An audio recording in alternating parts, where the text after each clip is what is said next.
क्यों बीजेपी को हिंदुओं से कहना पड़ रहा है कि मत बटो, कैसे मुसलमान वोट एक तरफा वोट पड़ता है।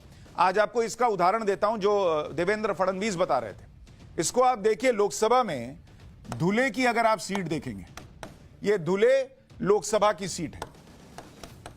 इसमें क्या हुआ, इतना इंटरेस्टिंग है ये, अगर आप देखेंगे बहुत कमाल की चीज है ये। इस धुले लोकसभा सीट में 6 विधानसभाएं आती हैं। 6 विधानसभा सीट को अगर आप मिला देंगे तो धुले की लोकसभा सीट बनती है ये वाली। अब इसमें जरा देखिए, जब वोटों की गिनती शुरू हुई तो क्या क्या हुआ, जरा इसको आप देखिए। अब आप देखिए, बीजेपी और कांग्रेस, ये 2 खाने बना देता हूं। अब जरा देखिए कैसे कैसे पहले धुले ग्रामीण, धुले रूरल, ग्रामीण, इसमें जब ईवीएम खुलना शुरू हुआ तो बीजेपी को कितने वोट मिले? बीजेपी को मिले 1,39,721 वोट, और कांग्रेस को कितने मिल रहे थे? 75,923 वोट। ठीक है भाई। इसके बाद अगली विधानसभा का मामला खुला, सिंदखेड़ा। सिंदखेड़ा, यहां क्या हुआ जरा इसको देखिए। सिंदखेड़ा में बीजेपी को 1,11,849 वोट, कांग्रेस को 68,424 वोट।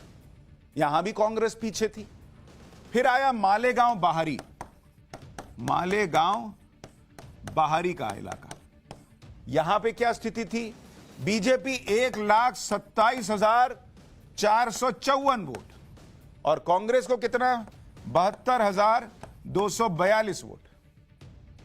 फिर आया बगलान सीट, बगलान, ये एक और विधानसभा है। यहां बीजेपी को कितना वोट भाई?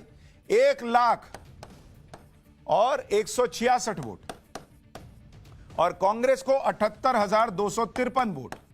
यहां 4 विधानसभा में ईवीएम खुल चुके हैं, चारों में बीजेपी आगे चल रही है, कांग्रेस पीछे चल रही है कुछ कुछ वोटों से। फिर खुलता है धुले का सीट, धुले विधानसभा।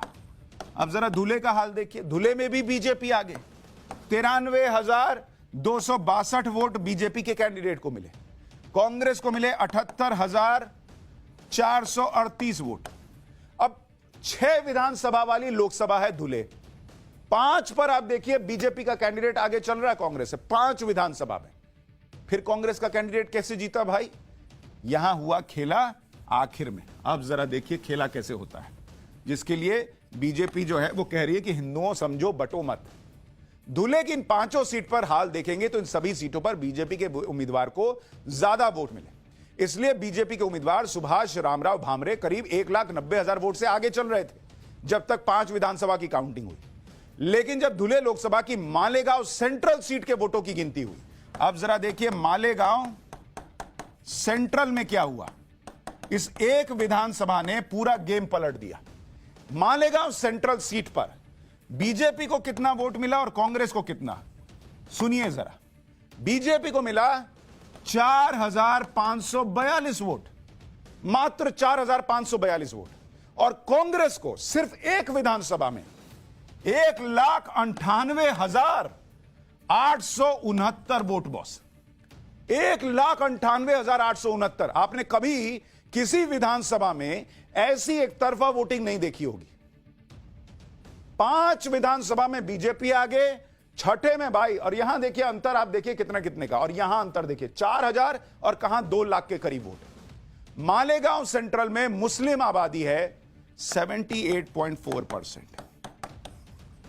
यही बीजेपी कह रही है कि बॉस मुसलमान इंडी अलायंस के लिए एक तरफा बल्क में वोटिंग कर रहा है और हिंदू को बांटकर उससे वोट लिया जा रहा है। इसलिए ये पूरा चुनावी सियासी खेल जो है ना, वो हिंदुओं को बांटो और मुसलमान को जोड़ो का बना दिया गया है। एक तरफ ऐसा वोटिंग पैटर्न है और दूसरी तरफ मराठा वोट है जो इंडी गठबंधन की तरफ झुके हुए दिख रहे हैं।